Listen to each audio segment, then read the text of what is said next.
નમસ્કાર ધોરણ 8ના વહાલા વિદ્યાર્થી મિત્રો, સ્વાગત છે તમારું આપણી પોતાની યુટ્યુબ ચેનલ ઓશિયન ઓફ નોલેજની અંદર. આજે આપણે ધોરણ 8ના વિષય સામાજિક વિજ્ઞાનના પ્રકરણ 1 ભારતમાં યુરોપિયનો અને અંગ્રેજી શાસનની સ્થાપના પ્રકરણના એટલે કે પાઠ 1ના સ્વાધ્યાયનું સોલ્યુશન જોવાના છે.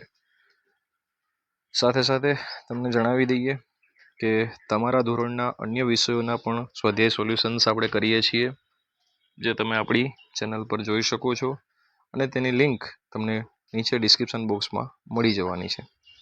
તો ચાલો સ્વાધ્યાયનું સોલ્યુશન શરૂ કરીએ. સ્વાધ્યાય પ્રશ્ન ક્રમાંક 1 છે. નીચેના પ્રશ્નોના ઉત્તર એક એક વાક્યમાં આપો.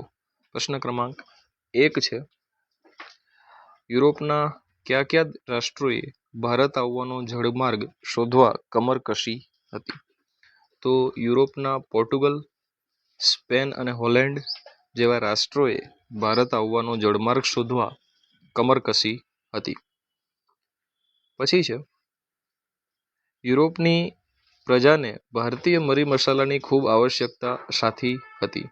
તો યુરોપની પ્રજા મોટે ભાગે માંસાહારી હોય, માંસ સાચવવા ભારતીય મરી મસાલાની ખૂબ આવશ્યકતા હતી. કયા યુદ્ધના પરિણામ સ્વરૂપ બંગાળમાં દ્વિમુખી શાસન પદ્ધતિ અમલમાં આવી? તો બક્સરના યુદ્ધના પરિણામ સ્વરૂપ બંગાળની અંદર દ્વિમુખી શાસન પદ્ધતિ અમલમાં આવી. આગળ જોઈએ પ્રશ્ન ક્રમાંક 4, કયા ધારા અન્વયે સર્વોચ્ચ અદાલતની સ્થાપના થઈ? તો ઈસવીસન 1772 નિયામક ધારા અન્વયે ભારતની અંદર સર્વોચ્ચ અદાલતની સ્થાપના થઈ. હવે આપણે જોઈએ પ્રશ્ન ક્રમાંક 2નો અ ટૂંક નોંધ લખો. પ્રથમ છે પ્લાસીનું યુદ્ધ, ઈસવીસન 1757. તો માર્ચ 1757 ફ્રેન્ચ વસાહત પર અંગ્રેજોએ આક્રમણ કરી નવાબના સાર્વભૌમત્વને પડકાર્યું. 23 જૂન 1757ના રોજ ક્લાઇવના નેતૃત્વ હેઠળ અંગ્રેજ સેના અને નવાબી સેના વચ્ચે મુર્શિદાબાદ પાસે આવેલ પ્લાસી નામના સ્થળે યુદ્ધ થયું. નવાબના સેનાપતિઓએ અંગ્રેજનો મુકાબલો કર્યો, પરંતુ મીર જાફરના વિશ્વાસઘાતને કારણે નવાબની સેના હારી ગઈ. મીર જાફરને નવાબ બનાવવામાં આવ્યો અને સિરાજ ઉદ દૌલાને પકડી તેની હત્યા કરવામાં આવી. આમ પ્લાસીના યુદ્ધ પછી સમગ્ર બંગાળ અંગ્રેજોના અધિકારમાં આવી ગયું અને અહીંથી તેઓ વેપારીમાંથી સંસ્થાના માલિક બન્યા હતા. આગળ જોઈએ બીજો પ્રશ્ન, બક્સરનું યુદ્ધ. તો 1764 બંગાળના નવાબ મીર કાસિમે ફરી વખત અવધના નવાબ અને મુઘલ સમ્રાટની સાથે મળી અંગ્રેજોને ભારતની બહાર હાંકી કાઢવા માટેની યોજના બનાવી. આ ત્રણેયની સેના 50,000 જેટલા સૈનિકોની બનેલી હતી, જ્યારે કંપનીની સેના 7,072ની હતી. મેજર મનરોના વડપણ હેઠળ ભારતના આ ત્રણ શાસકો સાથે બક્સરનું યુદ્ધ થયું. આ યુદ્ધમાં અંગ્રેજો જીત્યા અને પ્લાસીના યુદ્ધનો નિર્ણય દ્રઢ બન્યો. બક્સરનું યુદ્ધથી અંગ્રેજો બિહાર, બંગાળ અને ઓરિસ્સામાં દીવાની અધિકારો પ્રાપ્ત થયા, એટલે કે તેઓ વિધિસરના માલિક બન્યા. આથી દ્વિમુખી શાસન પદ્ધતિ અમલમાં આવી. આગળ જઈએ પ્રશ્ન ક્રમાંક 3, તૃતીય અંગ્રેજ મરાઠા યુદ્ધ. મરાઠા અને અંગ્રેજો વચ્ચે કેટલાક યુદ્ધો થયા. પ્રથમ યુદ્ધમાંની સંધિ થઈ અને એકબીજાના ક્ષેત્ર પરત આપવાનું નક્કી કર્યું. કોઈની હારજીત ન થઈ. દ્વિતીય અંગ્રેજ મરાઠા યુદ્ધ 1803 થી 1805માં થયું. વેલેસ્લીએ મરાઠાઓ પર અંગ્રેજોની આણ વર્તાવી. પછી છે આ યુદ્ધથી ઓડિશા અને યમુનાના ઉત્તરે આવેલા આગ્રા અને દિલ્હીના ક્ષેત્રો પર અંગ્રેજોએ કબજો જમાવ્યો. તૃતીય અંગ્રેજ મરાઠા યુદ્ધમાં મરાઠાની તાકાત કચડી નાખવામાં આવી. પેશવાને પુણેમાંથી હટાવી કાનપુર પાસે બિઠુરમાં પેન્શન આપી મોકલી દીધો. હવે વિંધ્યાચલથી લઈ દક્ષિણના બધા જ ભાગ પર કંપનીની સ્થાપના થઈ. આમ સંપૂર્ણ ભારત પર બ્રિટિશ સત્તાની સ્થાપના થઈ. આ હતું ત્રીજો પ્રશ્ન. ચોથો પ્રશ્ન છે મૈસૂર વિગ્રહો. અંગ્રેજો હૈદર અલીની ઝડપી વધતી જતી સત્તા અને શક્તિ અંગે ચિંતિત બન્યા.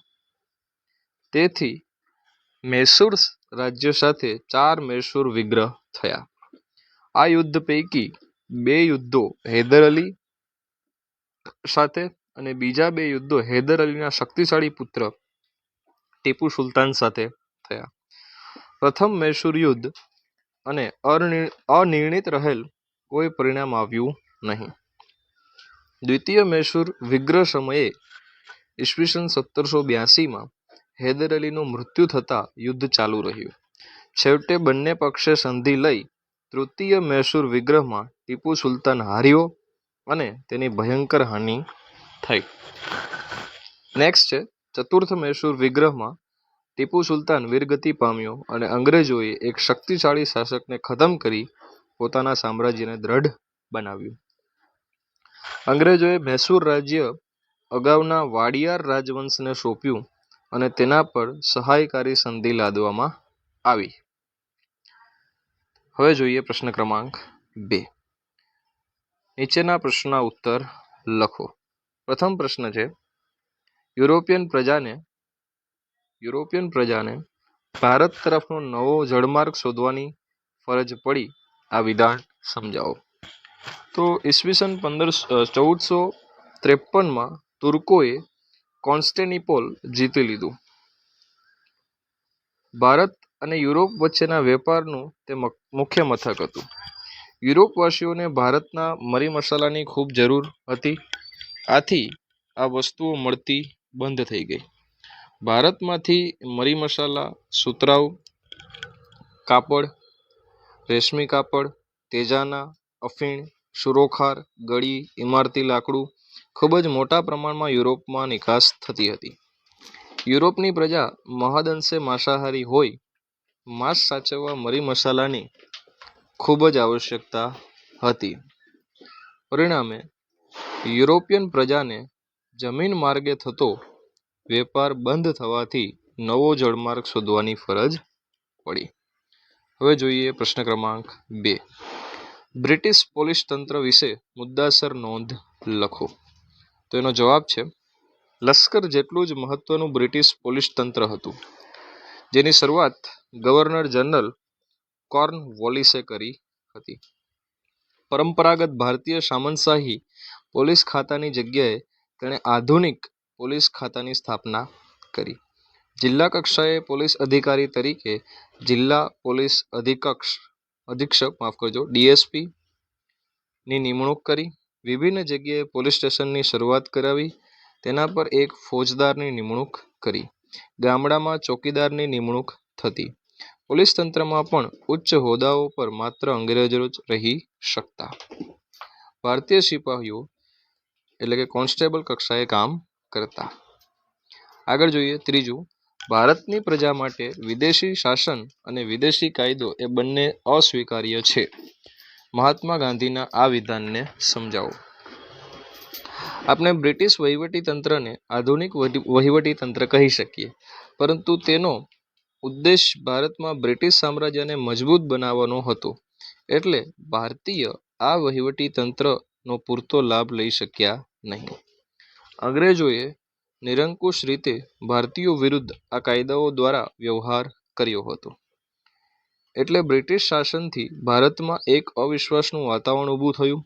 પ્રબુદ્ધ ભારતીયોએ તેનો વિરોધ કર્યો અને મહાત્મા ગાંધીએ લખ્યું કે ભારતની પ્રજા માટે વિદેશી શાસન અને વિદેશી કાયદો એ બંને અસ્વીકાર્ય છે, કારણ કે તેનાથી ભારતીય જનતાની સુખાકારીને બદલે બ્રિટિશ સ્વાર્થની પૂર્તિ થાય છે. નેક્સ્ટ પ્રશ્ન નંબર 4 તરફ આપણે આગળ વધીએ. દ્વિતીય અંગ્રેજ મરાઠા યુદ્ધના પરિણામ જણાવો. તો દ્વિતીય અંગ્રેજ મરાઠા યુદ્ધ 1803 થી ઈસવીસન 1805માં થયું. વેલેસ્લીએ મરાઠાઓ પર અંગ્રેજોની આણ વર્તાવી. આ યુદ્ધથી ઓડિશા અને યમુનાના ઉત્તરે આવેલ આગ્રા અને દિલ્હીના ક્ષેત્રો અંગ્રેજોના કબજામાં આવ્યા. હવે આપણે પ્રશ્ન ક્રમાંક 3ના નીચે આપેલા વિકલ્પોમાંથી સાચો વિકલ્પ શોધીને ઉત્તર લખો પર જઈએ. ભારતમાં પોર્ટુગીઝોની રાજધાની કઈ હતી? તો જવાબ આવશે ગોવા. ગોલકોન્ડાના શાસક પાસેથી ફરમાન મેળવી મછલીપટ્ટનમમાં પોતાનું સ્થાન જમાવનાર યુરોપિયન પ્રજા કઈ હતી? ડચ. ભારતમાં ન્યાયતંત્રની શરૂઆત કરનાર અંગ્રેજ અધિકારી કોણ હતો? Warren Hastings. તો વિદ્યાર્થી મિત્રો, અહીંયા આપણું સ્વાધ્યાય છે એ પૂર્ણ થાય છે. હવે આપણે નેક્સ્ટ ચેપ્ટરનું સ્વાધ્યાય આપણા નેક્સ્ટ લેક્ચરની અંદર